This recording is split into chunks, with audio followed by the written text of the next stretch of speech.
Now in this session we will see कि how we can use logical and relational operator with decision making. तो जैसे मैं एक programme develop करना है जिसमें हमें 10 से बड़ा जितना भी इवन नंबर है उसे मुझे प्रिंट करना है. सो सपोज कोई भी नंबर यूजर ने दिया n, तो n must be greater than 10, पहला कंडीशन.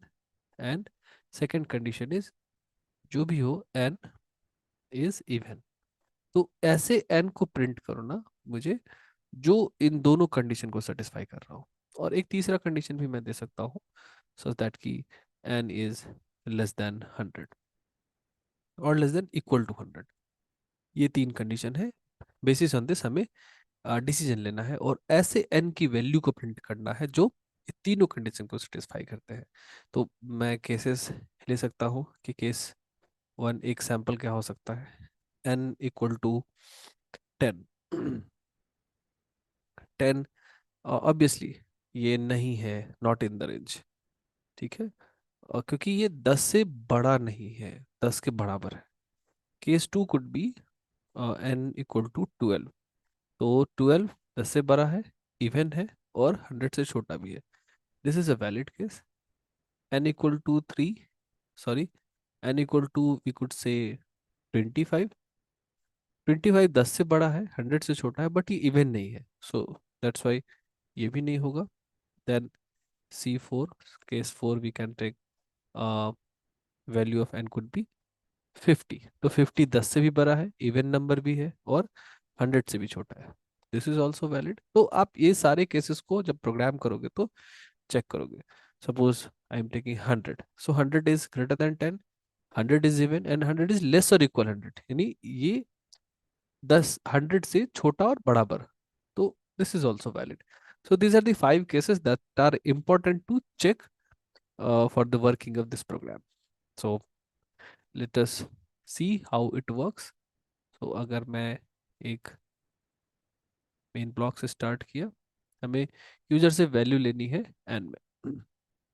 सो मैंने n एक डिक्लेयर किया एंड देन मैंने यूजर से को बोला कि enter the value of n so that मैं इसमें वैल्यू को चेक कर सकूँ. Enter the value of n.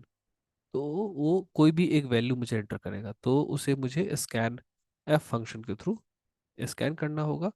सो ये है तरीका एन को स्कैन करने का. एन एक इंटीजर है तो यहाँ इसका formative specifier will be %d. Now हमें चेक करना है, तो ये हमने डिक्लेरेशन कर दिया, एन में वैल्यू ले लिया. इस पॉइंट पे हमारे पास एन में यूजर ने जो भी एंटर किया होगा वो मुझे मिल जाएगा. सपोज मैं 12 लेता हूँ. इस वेरिएबल का अपना कोई एक एड्रेस होगा. नाउ हमें इस तीन स्टेटमेंट को लिखना है. तो मैं अगर इन तीन स्टेटमेंट को डिटेल में लिखूं तो हमें इसे ना डिसीजन मेकिंग लेना है. तो अगर if condition one is n is greater than 10, right. मैं चाहूँ तो इसको नहीं भी लिख सकता हूँ, this will work. So n is greater than 10 and second statement could be and n is even. तो n इज इवन को कैसे डिफाइन करेंगे. n modulo 2 is equal to 0. अगर ये कंडीशन ट्रू होता है, ये वाला कंडीशन ट्रू होता है, और एक और कंडीशन है n इज लेस और इक्वल 100. सो माइंड कीजिए कि कैसे लेस और इक्वल मैथमेटिक्स में हम लिखते हैं और प्रोग्रामिंग में लिखते हैं. ये हमने रिलेशनल ऑपरेटर के मॉड्यूल में देखा था. तो ये तीन कंडीशन है, अगर ये तीनों ही कंडीशन ट्रू होंगे तभी वो नंबर हम प्रिंट कर सकते हैं. इसलिए हमने सब जगह एंड लगाया है. So that is why we can print F. Okay. जो भी नंबर हमें प्रिंट करना होगा, द नंबर इज %d, और यहाँ मैं n को लिख दूंगा. सो दिस वे ये जो n की वैल्यू होगी वो प्रिंट हो जाएगी. और अगर इन केस ये वैल्यू जो यूजर एंटर कर रहा है, सपोज यूजर ने 12 एंटर किया तो ये तीनों ही कंडीशन सेटिस्फाई हो गया, तो ये प्रिंट कर देगा। और अगर यूजर ने 25 किया है तो क्या होगा? तो एल्स कंडीशन लगाएंगे हम लोग, सॉरी, एल्स ब्लॉक लगाएंगे।